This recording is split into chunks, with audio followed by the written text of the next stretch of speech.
Israel Hamas जंग में खुलकर सामने आया ईरान। वाणिज्य दूतावास को आईडीएफ ने किया तबाह। तेहरान ने दी थी धमकी, मोसाद ने बनाया प्लान। दोस्तों, दुनिया में अपने दमखम के लिए मशहूर इजराइल की ताकत का लोहा पूरी दुनिया मानती है।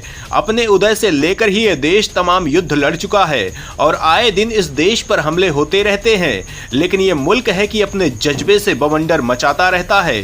चारों तरफ से दुश्मनों से घिरे इस देश की ताकत का मुकाबला करना बेहद मुश्किल है। लेकिन जाहिलों के हाथ में बंदूक थमा दी जाए और जेहन में कट्टरता भर दी जाए तो ऐसे लोग मौत को गले लगाने को आमादा हो जाते हैं। ऐसी ही कुछ हालत है फिलिस्तीन की, जिनका इस्तेमाल ईरान और आसपास के देश अपने फायदे के लिए करते रहते हैं। इजराइल की तरक्की इनसे देखी नहीं जाती है और वो उसे बर्बाद करने के सपने देखते हैं और बदले में इजराइल इन्हें देता है मौत और बर्बादी। अक्टूबर में हमास के आतंकियों ने इजराइल में घुसने की जुर्रत की और निर्दोष लोगों को मारा, नृशंसता का प्रदर्शन किया, लोगों को बंधक बनाया, महिलाओं पर जुल्म किया, जिसके खिलाफ इजराइल ने जब एक्शन लिया तो पूरी दुनिया देखती रह गई। 23 लाख की आबादी वाले गाजा पट्टी को इजराइल ने राख के ढेर में तब्दील कर दिया। यहां से लाखों लोग पलायन कर गए। दोस्तों, सवाल उठता है कि इजरायली हमले में कितने लोग मारे गए हैं, गाजा के क्या हालात हैं। तो दोस्तों, रिपोर्ट के अनुसार गाजा क्षेत्र की आबादी 23 लाख है, जिसमें से लगभग 19 लाख लोग विस्थापित हैं, जिनमें करीब 10 लाख महिलाएं और लड़कियां हैं जिन्हें आश्रय और सुरक्षा की तलाश है। यूएन विमेन की कार्यकारी निदेशक शीमा बाहौस ने संयुक्त राष्ट्र महासचिव एंटोनियो गुटेरस से मानवीय युद्ध विराम और 7 अक्टूबर को इजराइल पर गाजा के हमले के बाद बंदी बनाए गए सभी बंधकों की तत्काल रिहाई की मांग की।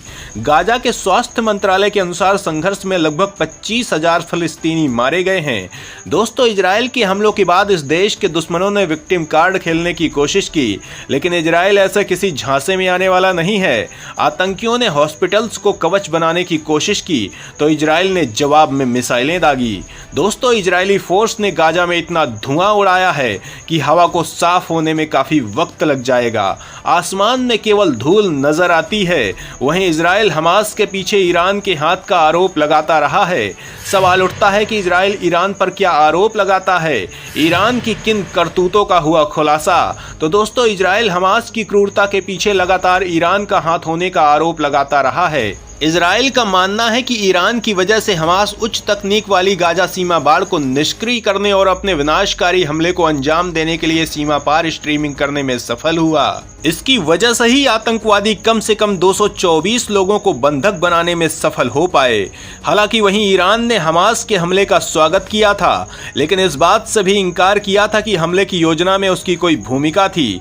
दोस्तों, लेकिन दुनिया की बेहद ताकतवर खुफिया एजेंसी मोसाद की पक्की खबर यह है कि हमला ईरान की ही साजिश है और इसीलिए इजराइल जानता था कि युद्ध उसके हमास के बीच नहीं बल्कि उसके और ईरान के बीच है। यही वजह है कि गाजा की बर्बादी के बाद इजराइल का निशाना ईरान है और वो लगातार ईरान को उकसाने में लगा है और लगातार उस पर हमले कर रहा है, जिससे ईरान खुलकर सामने आ जाए और इजराइल को बदला लेने का मौका मिल जाए, क्योंकि ऐसे हालात में इजराइल खुलकर ईरान को तबाह कर सकेगा। दोस्तों, इसी मकसद से इजराइल ने सीरिया स्थित ईरानी वाणिज्य दूतावास को निशाना बनाया, जिसके जवाब में ईरान ने तेल अवीव की बर्बादी की कसम खाई थी और इजराइल पर बड़ा हमला कर दिया।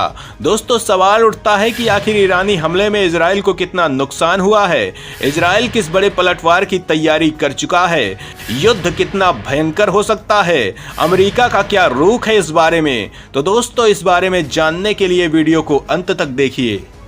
300 से अधिक ड्रोन और मिसाइलों से तेल अवीव पर हमला। आयरन डोम ने हर हमले को हवा में किया नाकाम, छाया धुआं।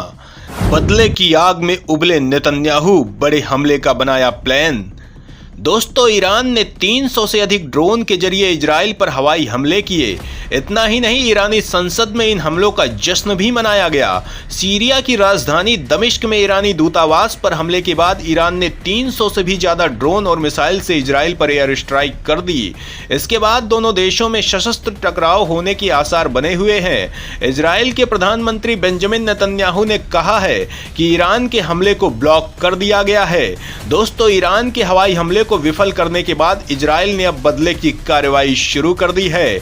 इस कड़ी कड़ी में इजरायली सेना ने सबसे पहले लेबनान में हिजबुल्लाह के महत्वपूर्ण हथियार कारखाने को निशाना बनाया। इजरायली हवाई हमले में हिजबुल्लाह का यह हथियार कारखाना पूरी तरह से नष्ट हो गया। इजरायली डिफेंस फोर्सेस ने भी हमले की पुष्टि की है। सेना का कहना है कि हमले में हिजबुल्लाह से संबंधित हथियार कारखाने को निशाना बनाया गया। आईडीएफ का कहना है कि यह हमला रात भर हुए ईरानी हमले के बीच उत्तरी इजराइल पर हिजबुल्लाह द्वारा दागे गए लगभग 40 रॉकेटों की प्रतिक्रिया के रूप में हुआ है। दोस्तों, सवाल उठता है कि आखिर हिजबुल्लाह क्या है, इसकी कितनी ताकत है, इसे कौन शह देता है। तो दोस्तों, हिजबुल्लाह को ईरान का प्रॉक्सी माना जाता है। इस समूह का गठन ही इजराइल के खिलाफ हुआ है। इसे ईरान की शह पर बनाया गया था। हिजबुल्लाह एक शिया आतंकी समूह है जिसका लक्ष्य इजराइल की बर्बादी है। इस समूह को पैसा, हथियार और ट्रेनिंग ईरान से मिलता है। ऐसे में हिजबुल्लाह लेबनान की तरफ से इजरायली सीमा पर हिंसक गतिविधियों में शामिल होता है। हिजबुल्लाह दुनिया के सबसे भारी हथियारों से लैस आतंकवादी समूहों में से एक है। ये ईरान के सशस्त्र सहयोगियों में सबसे अधिक ताकतवर है, जिसमें फिलिस्तीनी इस्लामी समूह हमास, यमन के हूती विद्रोही, इराकी मिलिशिया और अन्य शामिल हैं। हिजबुल्लाह के पास ऐसे ऐसे घातक हथियार हैं जिनसे अमेरिका भी सतर्क रहता है।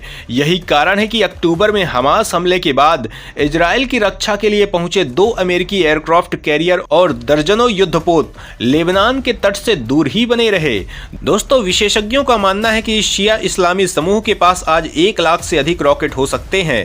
हिजबुल्लाह का कहना है कि उसके पास ऐसे रॉकेट हैं जो इजराइल के सभी इलाकों पर हमला कर सकते हैं। हिजबुल्लाह के शस्त्रागार में गाइडेड और अनगाइडेड दोनों तरह के रॉकेट हैं। इसके अलावा गाइडेड मिसाइलें, drone, anti tank, anti aircraft और एंटी शिप मिसाइलें भी हैं। वहीं बाइडेन ने कहा, ईरान और उसके यमन, सीरिया और इराक से संचालित होने वाले प्रतिनिधियों ने इजराइल में सैन्य सुविधाओं के खिलाफ एक बड़ा हवाई हमला किया। मैं इन हमलों की कड़ी से कड़ी निंदा करता हूं, बाइडेन ने कहा। उन्होंने अमेरिकी सेना को क्षेत्र में विमान और बैलिस्टिक मिसाइल रक्षा विध्वंसक ले जाने का निर्देश दिया है। तो दोस्तों, इजराइल को खुलकर ईरान पर हमला करने का मौका मिल गया है, जिससे युद्ध भयंकर हो सकता है। तो इस हमले का क्या रुख हो सकता है, इस बारे में अपना विचार हमें जरूर बताएं।